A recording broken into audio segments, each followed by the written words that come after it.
پرۆژە یاسای چاکسازی لە خانەنشینی موچە و دەرماڵە و بەخشین و امتیازاتەکان بۆ جاری دووەم بڕیار وایە بە ڕێکەوتنێکی نێوان فراکسیۆنەکان بگەڕێتەوە بۆ پەرلەمانی کوردستان لە دوای کۆبوونەوەیەکی چەند قۆڵی نێوان لیژنەکانی پەیوەست بە پرۆژەکە و دەستەی سەرۆکایەتی پەرلەمان و 5 فراکسیۆنەکە هێشتا مشت و مڕی سەرەکیان لەسەر مادەی سێمی پرۆژەکەیە کە تایبەتە بە ڕێژەی خانەنشینی پلە باڵاکان و ڕێژەی کەمترین خانەنشینی بۆ گەڕانەوەی بۆ پەرلەمان. لە ڕاستیە پرۆژە یاسای چاکسازی گەڕاوەتەوە بۆ پەرلەمان بەڵام هەموو مادەکانی ڤیتۆ نەکراوە. مادەی سێ ئەوەی تایبەتە بە خانەنشینی پلە باڵاکان ئەوەیە کە ڤیتۆ کراوە. ئەم جارە یاساکە ئاراستەی لیژنەی یاسایی و دارایی کراوەتەوە بەس تابەن لە لیژنەی یاسایی و دارایی نوێنەری بەشی هەرە زۆری فراکسیۆنەکانی تێدایە، بەڵام ئێمە دەمانەوێت لەو کۆبوون و ڕاوێژکاریی سبەینێدا شتێک گەڵاڵە بکەین، یعنی کە میکانیزمێک ئەو کاتێمە لە لیژنەی یاسایی کێشەمان نیە لە ڕووی یاساییەوە دای ڕێژینەوانی و دەبرێتە هۆڵی پەرلەمان.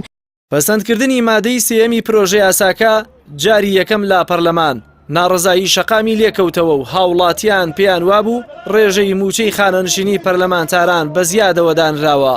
ناکۆکی ئەم جارەش لەسەر گەڕانەوەی پرۆژەکە بۆ پەرلەمان لەسەرەوەیە بەشێکیان داوا دەکەن هاوشێوەی یاسای خانەنشینی عراقی لێ بکرێت و بەشێکیشیان داوای کەمکردنەوەی ڕێژەکە دەکەن.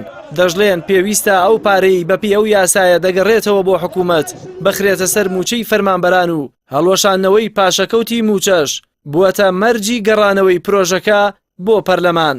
پێشنیاری ئەوەیە کە بکرێ بەوەی عێراق وەکو عێراقی لێ بکرێ، هەرچەندەوەی عێراق ئێمە تێبینیمان لەسەری هەیە چونکە بە لە سا 80 وەکو ئێستا کە نیگەرانی لەسرە خانەنشینەکرێ پلە باڵاکان ئەوە بە حەل دەزانین کە یەکەم موچەی پلە باڵاکان کەم بکرێتەوە، دووەم ڕێژەی خانەنشینیەکەیان بگاتە ئاستێکە نەعەدالەتیەکی زۆر لە نێوان کەمترین خانەنشینی و زۆرترین خانەنشینیانە بێ و کەمترین خانەنشینیش کە بە 300,000 لە یاساکە ڕۆشتووە بکرێ بە 400,000.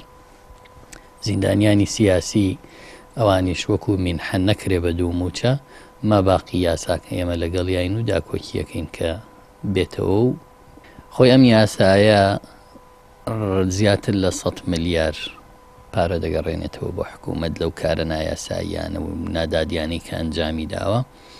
ئەگەر بێت و ئەو پارەیە نەبێتە هۆی ئەوەی کە پاشەکەوتی موچە بە تەواوی نەمێنێ، بەڕاستی ئێمە ڕێنادەین یاساکە بەو جۆرە تێپەڕێ.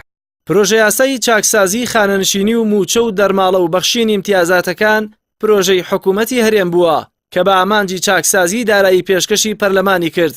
ئەگەرچی بەشێک لە پەرلەمانتاران ناکۆکیان لەسەر مادەی سێمی پرۆژەکە هەبووە، بەڵام بە کۆی دەنگی پەرلەمانتاران پەسەند کرا و ناڕزایی شەقامی بەدوای خۆی داهێنا و سەرۆکایەتی پەرلەمانیش یاساکەی ڕەتکردەوە بۆ پەرلەمان. بڕیار وایە جارێکی تر بە ڕێکەوتنی فراکسیۆنەکان پرۆژە یاساکە بگەڕێتەوە بۆ پەرلەمان. جەلال محەممەد، کەناڵی ئاسمانی پەیام، سلێمانی.